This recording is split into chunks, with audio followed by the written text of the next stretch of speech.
And at the same time, I didn't just, tie a rope up here and jump. I got online, I read a bunch of stuff about rappelling and how you do it and what you got to tie off to. And we tested the rope. I went over to a friend's house and we tied this up in his garage and he showed me how to hook it up and hang from it. And we did it first, okay? Teddy and I, put this photo up here. Teddy and I actually tested it. I wanted to make sure it would hold twice my weight at 3 feet off the ground before I got up here and started doing silly stuff like this. But that way it was nice and safe. So if anything bad happened, I was only falling 3 feet and Teddy would land on top of me and that'd be bad. But we had to make sure that the chain, all the stuff up in the attic, was going to hold the way it was supposed to when I would come down. Once we tested it, then I got up and said, okay, let's drop through the ceiling and try not to kill anybody, especially myself. And it's got to be the same with Jesus. The authentic, unfailing faith has to be focused on who he is. It's got to be focused on who he is. And unless we're willing to put our trust in him, we might as well just turn around and walk right down the mountain. I don't know if you guys have ever been on a rock climbing trip and you get up and you decide you're going to rappel, and then you kind of look over the edge and you're not quite so sure anymore. I talked about testing this rope, right? Malachi chapter 3 talks about testing God's promises a little bit. He said, look, trust me in this. Tithe. Take 10% of everything you make and give it to me. And see, just test me, see if I don't throw open the floodgates of heaven and pour out so much blessing that you don't have enough room for it all. When I went to do this road thing, I went and talked to people who had done it before, who had walked it. And then I tried it for myself, nice and low, where it's nice and safe. And then I finally got up and jumped, if you will. And it's got to be the same way with God, that we can kind of take those steps and talk to people who've been there, talk to people who know what it's like to live for Christ, to rely on him daily. Once we trust God, once we have complete faith that he is who he says he is and he's going to do all he's promised, here's the crazy part. We can actually learn to let go of the rope. Now that would be kind of scary, but Josh would come over and play God for me. I'm going to let go of my brake hand, and Josh is going to hold it. Once we have this tight relationship with God and we learn to trust him, we can sit back and relax and say, okay, God, you are now in control. I don't have to hold on to my brake hand anymore. I can trust that I'm safe in you. And if God decides, for whatever reason, that I'm not in the right place in life, God has the freedom to lower me a little bit or change my position. And he can do that. It can be a little scary. And a lot of times what we do is if we don't have a solid, authentic, biblical faith in him, what happens is when he starts to change our position a little bit, we get nervous and we say, God, I'm just a little concerned. I've got this. I'm going to take care of this. Thank you very much. And yeah, I'm just going to take it from here. Thanks, God. I appreciate that, but no thank you. And we take that control right back from it. Don't do that. Let's talk about what faith is not for a few minutes. They're going to go ahead and turn the lights on. And on your outlines, there's a couple different things. The first one is this. Faith is not about queue time. It's not about the number of hours. So there's some orange sheets of paper back in front of Megan's foot there. She's going to hand those out for us. And they are 4 different discussion questions that we're going to go through here real briefly. I'm going to give you about 4 minutes. And I want you guys at your tables to talk a little bit. There's a verse I want you to read. There should be some Bibles on your tables. Open those Bibles up. Look up that verse. Go through it and talk about it for a couple minutes. And then we'll keep going. Faith is not pew time. Okay? It's not pew time. It's not just putting hours in. It's not, how many times you show up on a Thursday night or a Sunday morning. That's not what real faith is all about. Real faith is not about the second one. Is this. Real faith is not about what mom and dad believe. It's not about what mom and dad believe.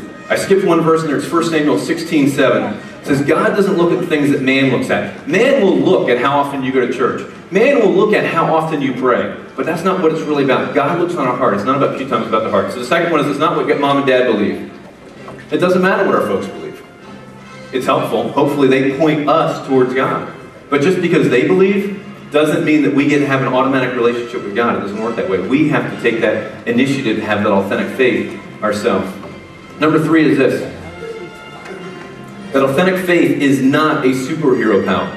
It's not a Christian version of Yoda. The Force use you must.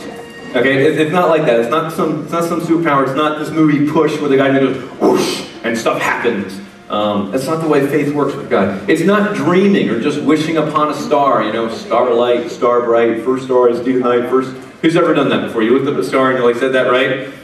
It's not that. Is there a good thing as dreams? Yeah.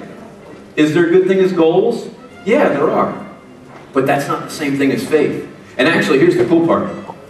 If you have dreams, they're probably given to you a lot of times by God.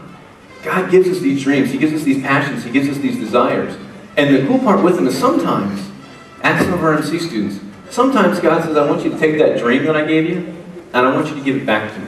I want you to trust me with it, because I've got this cool thing that I'm going to do. I'm going to take it. I'm going to make it into more than you ever could have possibly dreamt or imagined. I'm going to give it back to you. It's going to be neat. You've got to trust me. And giving that up can be kind of scary. Giving that up can be hard to do. But God says, trust me. Same way I let go of my rope and I let Josh hold it for me, we can let God have that. He's going to do cool stuff with it, because he'll give it back to us even better.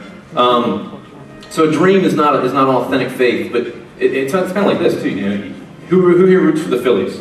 You root for the Phillies? Okay, we can have the dream, all right, that they will win.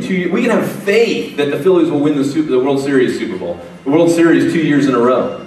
But that's not really faith. That's more like wishful thinking or hopeful thinking, but it's not faith. Faith is not a Christmas wish list. Jesus didn't come to give me an Xbox under the Christmas tree. It's not why he came to earth. It's not a magic genie in a lamp where you take your Bible and you rub your Bible 3 times and you kneel and you pray and you light a candle and you do a dance and you do a ritual, and it's not a magic genie. It doesn't work like that. It's not what faith is. Faith is not dependent on God saying yes. It's not dependent on God answering all our prayers exactly the way we want Him to. Okay? Sometimes we think that, well, God didn't answer my prayer, so therefore there must be something wrong with me, or maybe God's mad at me, or maybe there's something weird about God going on right now that He just doesn't, He isn't there, and I don't know, maybe He was busy today, I have no idea. Authentic faith isn't based on whether or not God cooperates with the way that we live our lives and the way that we do different things. So, last one is this. Faith is not based on circumstances. It's not based on circumstances. If all the senior hires want to head on out, you guys are going to head next door for a few minutes. It's not based on circumstances. And I put a photo up here from September 11th when the planes kind of crashed into the building. And on that day, we had a lot of people say, where was God? How could a good and loving God allow something like this to happen? That's kind of crazy. Why didn't God stop it? But then, here's the weird part. On January 15th, don't put it up yet. Does anybody know what happened on January 15th of this year? What happened? Yeah, something else. January 15th. Had to do with the plane. The plane landed in the Hudson. And then everyone's like, oh, God's amazing. Oh my gosh. Okay, where was God on September 11th? Oh, God's here on January 15th. What, was he on vacation? It's not based, faith is not based on our circumstances. It's not based on what we see or what we feel right now. In fact, when we put our faith in circumstances, when we base our faith on circumstances, it's actually kind of like building a house of cards like this poor guy. Eventually, that thing is going to come tumbling down. I don't know when, but it's probably going to fall down. And sometimes when we build our basis for faith, our relationship with God, on circumstances, how I feel right now, what's going on in my life right now, we build it like a house of cards, and then something comes along, a wind blows, or an earthquake happens. And we can do really cool things to try to protect it. Put the next one up. This guy's in a glass box so that no wind can come in. But if he's in California, and an earthquake hits, his deck of cards is coming down. Because it's not based on anything solid. It's not wrapped on something solid. Maybe you guys are in school and you pray, God, help me pass this test. And then you fail miserably. Does that mean God doesn't exist? No. Does it mean that God doesn't answer prayer? No. Did it mean maybe you should have studied longer?